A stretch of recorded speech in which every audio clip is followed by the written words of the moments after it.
صلى الله على سيدنا محمد وآله الأبرار وصحابه الأخيار وأزواجه الطيبات الطاهرات. أوصيكم عباد الله وإياي أولا بتقوى الله. أما بعد، فأعوذ بالله من الشيطان الرجيم. بسم الله الرحمن الرحيم. ليس على الأعمى حرج ولا على الأعرج حرج ولا على المريض حرج ومن يطع الله ورسوله يدخله جنات تجري من تحتها الأنهار ومن يتولى يعذبه عذابا أليما. صدق الله مولانا العظيم. எல்லாம் வல்ல அல்லாஹுவின் அன்பும் மேலான கருணையும் நமக்கெல்லாம் வந்து சேரட்டுமாக. நமது உயிரினும் மேலான கண்மணி ஹாத்தமுன் நபியின் முஹம்மதுர் ரசூலுல்லாஹி ஸல்லல்லாஹு அலைஹி வஸல்லம் அவர்களின் அன்பையும் ஷஃபாஅத்தையும் பெறுவதற்கு அல்லாஹ் நம் எல்லோருக்கும் தௌஃபீக் செய்வானாக. வல்ல ரஹ்மான் நமக்கும் நம்முடைய பெற்றோர், மனைவி, மக்கள், குடும்பத்தார் யாவருக்கும் உயிருள்ள வரையிலும் உடல் சுகத்தை நசீபாக்கி தருவானாக. மருத்துவமனை கஷ்டம், அதன் சிரமம் செலவுகளிலிருந்து நிரந்தரமான பாதுகாப்பை அல்லாஹ் நம் எல்லோருக்கும் கொடுத்தருள் புரிவானாக. வானம் பூமியினுடைய ஆபத்துகளை விட்டும், முசீபத்துகளை விட்டும், கெட்ட முடிவுகளை விட்டும் நம்மையும் நம் குடும்பத்தையும் பாதுகாத்து அருள் புரிவானாக. அவனுடைய படைப்புகளின் தீங்குகள் அனைத்திலிருந்தும் நம்மையும் நம் சமூகத்தையும் காத்தருள் புரிவானாக. அல்லாஹுவின் மகத்தான பேரருளால் இன்றைய தினம் ஓதி நிறைவு செய்யப்பட்ட அற்புதமான திருக்குர்ஆனின் வசனங்களுக்கிடையே ரப்புல் ஆலமீன் அல்லாஹ் மனிதர்களினுடைய உடல் அமைப்புக்கு ஏற்ப, அவர்களுடைய பலம் பலகீனத்திற்கு ஏற்பவே மார்க்க சூழலையும் கொடுக்கிறான். எல்லோருக்கும் ஒரே மாதிரியான சட்டத்தை அவன் ஆக்குவதில்லை. முடியும் என்கிற மக்களுக்கு சட்டம் வேறு, முடியாதவர்களுக்கு சட்டம் வேறு. இந்த மார்க்கத்தில் எந்த நிர்பந்தமும் இல்லை என்று அல்லாஹ் சொன்னான். இந்த மார்க்கம் கஷ்டமும் இல்லை என்று அல்லாஹ் சொன்னான். நம்மால் முடியும், நமக்கு உள்ள தகுதி வேறு, முடியவில்லை, அவர்களுக்குள்ள தகுதி வேறு. அல்லாஹ் இன்றைக்கு புனிதமான அல்லாஹ்வின் பாதையில் போர்க்களம் போக வேண்டியவர்கள் போவது குறித்து, அவர்கள் பெறுகிற பாக்கியம் குறித்து பேசிவிட்டு, சில பேர் எல்லா சக்தியும் இருந்தும் போகாமல் இருந்து பொய்யான காரணங்களை சொல்பவர்களும் உண்டு என்றெல்லாம் பேசிவிட்டு 3 பேர்கள் அவர்களுக்கு கட்டாயம் இல்லை என்றான். லைஸா அலல் அமா ஹரஜ், கண் பார்வை தெரியாது, அவர் போருக்கு வர வேண்டும் என்று கட்டாயம் இல்லை. அவரை நாம் வற்புறுத்த மாட்டோம். அவரை நீங்கள் அனுப்புங்கள் என்று நாங்கள் சொல்ல வேண்டிய அவசியம் எங்களுக்கும் இல்லை. கண் பார்வை தெரியாதவர்கள் விதிவிலக்கு, அவர்களுக்கு நாம் சிரமத்தை கொடுக்க அல்லாஹ் விரும்பவில்லை. லைஸா அலல் அமா ஹரஜ், அவர்கள் மீது எந்த குற்றமும் இல்லை.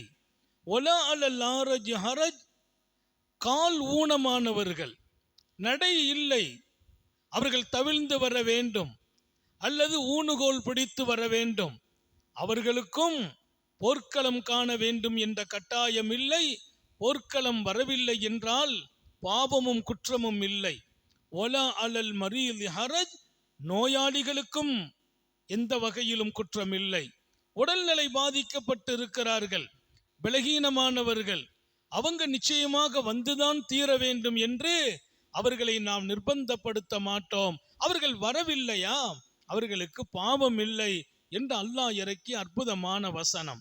அப்போ மனிதர்களினுடைய உடல் அமைப்புக்கேற்ப, அவர்களின் பலம் பலகீனத்திற்கு ஏற்பவே மார்க்க கடமைகளை அல்லாஹ் இங்கே கொடுக்கிறான். நின்று தொழ முடியாதவர்கள் உட்கார்ந்து தொழ வேண்டும். உட்கார்ந்து தொழுதால் நின்று தொழுதவர்களின் கூலியில் பாதி. அது யாருக்கு தெரியுமா? முடியும் என்ற சக்தி உடையவர்கள், நிற்க சக்தி உடையவர்கள் உட்கார்ந்து தொழுதால் பாதி கூலி. இன்னும் ஒன்று, முடியவில்லை. அவங்க உட்கார்ந்து தொழுதால் அவர்கள் நின்று தொழுத கூலியை கிடைக்க பெறுகிறார்கள். ஏன்? அவர்கள் வேணுமென்று உட்காரவில்லை. நோன்பு பிடிக்க வேண்டும், முடியவில்லை, அதனால் பிடிக்கவில்லை. அப்படியானால் அவர்கள் நோன்பாளிகளை போல் இருக்க வேண்டுமே என்று நினைத்தார்கள் இல்லையா? அதற்கு கூலி என்கிறான் அல்லாஹ்வும். இன்னொரு பக்கம் கண்மணி நாயகம் ஸல்லல்லாஹு அலைஹி வஸல்லம் அவர்களும். மனிதர்களினுடைய பலகீனத்தை அல்லாஹ் உண்மையிலேயே அதற்கான மதிப்பளிக்கிறான்.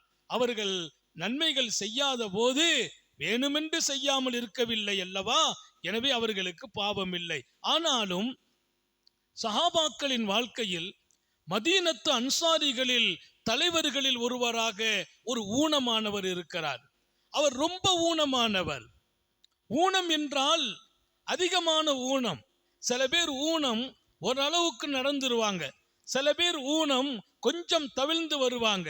இவரால் முடியாத ஊனம், கடும் ஊனமான மாமனிதர். ஆனால் மதீனாவின் அன்சாரிகளின் பாரம்பரியமான குடும்பத்தில் அன்சாரி கோத்திரங்களில் ஒரு கோத்திரத்தின் தலைவரானவர் அவர் அல்லாவின் பாதையில் போருக்கான அழைப்பு வருகிறது. உஹது களத்திலே நான் போவேன் என்கிறார். அவர்களின் பிள்ளைகள் போகக்கூடாது என்கிறார்கள். அவர்களுக்கு அல்லாஹ் 4 ஆண் மக்களை கொடுத்திருந்தான். 4 பேரும் வாட்டம் சாட்டமானவர்கள், 4 பேரும் இளைஞர்கள். அந்த 4 பேரும் நாங்கள் போகிறோம், பாப்பா நீங்க வர வேண்டாம், உங்களால் முடியாது, அல்லாவே ஊனமானவர்களுக்கு பாவம் இல்லை கலந்து கொள்ளாததால் என்றல்லவா சொல்லி இருக்கிறான், நீங்கள் வர வேண்டாம் என்கிறார்கள். இல்லப்பா நான் போகணும்னு ஆசையா இருக்குங்கிறாங்க. யார்? அந்த ஊனமானவர் அம்ர் இப்னு ஜமூ ரலியல்லாஹு அன்ஹு அவருடைய பெயர். அம்ர் இப்னு ஜமூ வரலாற்றினுடைய மகுடம். சஹாபிகளில் ஊனமானவராகவே போருக்கு போனார் என்று வரலாறு சொல்லுமையானால் அவரை தான் முன்னோக்குவார்கள் சஹாபாக்கள். அவர் ரசூலுடைய தர்பாருக்கு வருகிறார். வீட்டிலே ஒரே விவகாரம், வீட்டில் இருக்கிற யாரும் அனுமதிக்கவில்லை. கஷ்டப்பட்டு போகணும். நீங்க கஷ்டப்படுவதல்ல முக்கியம், மற்றவர்களும் கஷ்டத்தை கொடுப்பீங்க, உங்களால நடக்க முடியல, இன்னொருவருடைய துணை தேட வேண்டியது இருக்கும் என்றெல்லாம் தடுத்து பார்க்கிறாங்க. 4 வாலிபர்கள் நாங்கள் தான் போகிறோம் என்கிறார்கள். அவர் நேராக ரசூலின் தர்பாருக்கு வந்தார். யார் ரசூல் அல்லாஹ், இன்ன அபுனாயி மனஊனி, என் பிள்ளைகள் என்னை தடுக்கிறார்கள், என் பிள்ளைகள் என்னை தடுக்கிறார்கள், நான் அல்லாவின் பாதையில் போவதற்கு எனக்கு ஊனம்.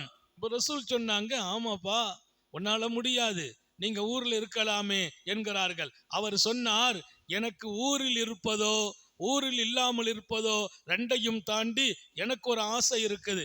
அல்லாவின் பாதையில் நான் வர வேண்டும், வந்து இந்த போரில் நான் ஷஹீதாக வேண்டும். ஷஹீதாயி சொர்க்கத்தில இந்த ஊனமான காலால் நடக்க வேண்டும். இங்கேதான் ஊனம், அங்கே அந்த கால் சரியான காலாகவே நான் நடக்க வேண்டும். அவருடைய வார்த்தை, ஊனமான காலோடு சொர்க்கம் போகணும், ஊனமாக போக மாட்டேன், சரியாக போவேன். ஏன்? நான் சொர்க்கம் போகிறேன் இல்லையா, அல்லாவின் பாதையில் ஷஹீதானேன் இல்லையா, அதற்கு அல்லாஹ் சொர்க்கத்துல கூலி கொடுக்கிறது ஒன்று இருக்குது. சொர்க்கத்துக்கு போகும்போதே என் காலை சரியாக்கி விட்டுருவான் அல்லாங்கிறார். ரசூல் பார்த்தாங்க, அந்த ஆர்வம், அந்த உணர்வு, அந்த துடிப்பு. அல்லாஹ் ஹரஜுன், குருடர்களுக்கும் கால் ஊனமானவர்களுக்கும் போருக்கு வரலன்னா பாவம் இல்லைன்னு சொல்லிட்டான். வர்றேன்னு நிக்கிறார். அவங்க பிள்ளைங்களை கூப்பிட்டாங்க, விட்டுருங்கப்பா, அத்தான் ஆசைப்படுறாங்கல்ல, அனுப்பிடுங்க.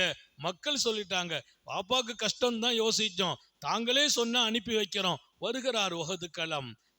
கண்டார் புனிதமான உஹதில் எதிரிகளோடு போராடுகிறார். அவருக்கு ஆக மகிழ்ச்சி, இதுதான் என் வாழ்க்கையின் கடைசி நாள் என்கிறார். இதுதான் கடைசி நாள், இந்த துன்யாவை நான் முடிக்கும் நாள், என் ரப்பை சந்திக்கும் நாள். எத்தனை ஆசை, எத்தனை ஆசை.